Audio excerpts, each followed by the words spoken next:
Well, hello, my third and fourth graders. Here is another installment of the one and only Bob. Miss you guys. Tennis ball. The way I understand things, it's like this. We live on a lonely ball called Earth, and humans have basically been throwing it against the wall for so long that the poor old ball is falling apart. It's like me with a tennis ball, chewing away until it's nothing but pieces of slimy rubber that taste like, well, slimy rubber. And that means there aren't as many places left for wild animals. See, there's good zoos and there's bad zoos, and good sanctuaries and bad sanctuaries, just like there are good dog families and bad dog families. The good places are trying to keep wild species healthy and safe. They don't want endangered animals to go away forever. They also don't want the earth to turn into a slimy, dilapidated tennis ball. Although, honestly, slimy rubber doesn't taste half bad. You should try it sometime. The thing is, I would give anything to see my dear pal Ivan deep in the jungles of Africa where he was born, or to see Ruby running across the savannah with a herd of elephants, her big old ears flapping in the wind. I'd give up a mile-high pile of bacon cheeseburgers to see that happen. I really would. But it ain't happening. I get that. And so do they. When you're an animal, it helps to be a realist. Part 2. Dream. This morning I woke up in my cozy bed way too early for Julia to make me breakfast. She and her mom and dad were still asleep, and even the guinea pigs are silent. My belly grumbles, and once again I curse my thumblessness. Humans are one big design flaw. Their inferior noses, their inscrutable humdrum rumps. They don't even get me started on their, well, odor. But the opposable thumb idea, well, yeah, that was a nice upgrade. The cans I could open, the doorknobs I could conquer. Oh, anyways, I feel worried. Off. Worry's a waste of time, and it doesn't fit in with my tough guy act. But sometimes I can't seem to help myself. Before I woke up, I'd been dreaming about Ivan and Ruby and Stella, and it wasn't a nice dream, a fun and run toe twitcher. Nope, this was a nightmare, a bad one. We were swimming, all four of us, in a black, raging river, and for some reason I was in the lead, and I kept looking back, telling them I was going to save them. Me, save them. 2 elephants and a gorilla. As I paddled like mad, their voices faded, and I looked behind me, and they'd vanished. And then I heard it, a faint bark. That bark. I woke up then, like I always do. I did an all-over shake trying to toss off the stench of that nightmare that clung to me like shampoo after a bath.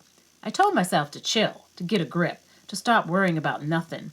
And yet something primitive, part of my brain, the wolf in me maybe, is on edge. A lot can go wrong in the moment left to chance. The blink of an eye, the bounce of a bone. There are so many ways the word can find to fail you. The smell of a storm. By the time everyone else wakes up, I'm calmed down. But the wind outside sure hasn't. It's an early fall Saturday, gusty with scraps of sun, clouds bouncing off each other like bunnies in a basket. Messages on the wind pouring in from everywhere, from dogs making their daily rounds, from feral cats, from anxious raccoons. Basically, everyone is asking the same thing. What is the deal with the weather today? I already know, because the Weather Channel was on last night, with a screen full of big, white, cotton candy-looking swirls. Julia's dad, George, had already taped up several windows, and Sarah, her mom, packed an emergency bag just in case we had to evacuate. Another hurricane's on its way, 3rd this season. Not as big as the last couple, but slow moving. I've seen the routine. I know the ropes. Once breakfast is done, I sit on the couch in the living room, waiting impatiently for Julia to come home so she can take me for our daily stroll. She has a dog walking service, and she's out walking other dogs. I get my own private walk, 'cause she's my own private girl. I can practically taste the storm coming through the open window. The back of my throat tingles, the metallic edge, the fizzy energy. But it's more than that. It's in the air is up to no good, sneaking up on the world and looking for trouble. On the poetry of stink. Of course, not everyone can smell what I'm smelling. My nose is a zillion times more powerful than a human's. Dogs are experts at odors, students of stink, We analyze the air the way humans read poetry, searching for invisible truths. And we don't just smell the good and bad stuff like people notice with their standard schnozzes. The usual suspects like popcorn and lilacs and freshly sharpened pencils, diapers and Brussels sprouts and freak-out skunks. Nope, our noses get it all. The whole slimy double rainbow in April. Humans, they're lucky to get a cloudy day in November. We get that molecule of roast beef dancing on the wind 50 miles from the tidy kitchen where it just slid out of the oven.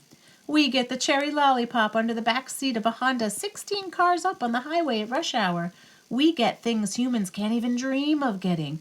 We're the ones who find the miracle earthquake baby cuddled in her crib under tons of rubble. We're the ones who find lost hikers in the wilderness after a quick whiff of sweaty sock. We can even tell when someone's sick. We can smell seizures and cancer and migraine headaches. Try getting your guinea pig to do that. We smell feelings too. Sad has a sharp scent with an undertone of sweetness. Sad smells like being lost in the winter forest when the sun goes down. And happy? Happy is the best. But there's a touch of wistful around the edges. Happy smells like bacon ice cream served up in an expensive leather shoe. You're going to love every minute of it, but you know it won't last forever. The news. Sometimes when Julie and I go for walks, I break at a corner. Corners are the best for the fresh news. And she'll tug and say, "Come on, Bob, there's nothing there." Oh, but there is. Here's the thing about poop and pee. I get the humans are not into them. I see the bathroom door shuts tight. They're embarrassed, their downcast gazes. You guys are totally missing out. There's a whole lot of info hiding in your average pee mail. When dogs want to share the latest gossip, we just wait until nature calls. You'd be amazed what we could learn during a quick bathroom break. People read the news, check the TV, browse the web. I linger over a fire hydrant and hail the whole wide world. My ears, by the way, are almost as remarkable as my nose. I pick up on all kinds of things humans can't hear. What we do with our noses and our ears is kind of like taking a big old knot of loosening it up, separating out the strands and unbraiding things. People smell a reeking pile of trash in a dumpster. We smell a dollop of cream cheese, a hint of peanut butter, and a smattering of Fruit Loops. People hear the roar of a crowd in a stadium. We hear a strain of whiny 4-year-olds, a whisper of worried superfan, and a note of grumpy hot dog vendor. Man, dogs are cool. Okay, 3rd and 4th graders, those are your next few pages. Here's my question. Bob talks about his incredible sense of smell and how he can pick up so much more about the world than we can. And what I want to know is, would you like to have a sense of smell like that and could really smell everything that he does? And give me a reason why you would or why you wouldn't like to be able to smell all those things. I'll see you guys later. Ciao, ciao for now.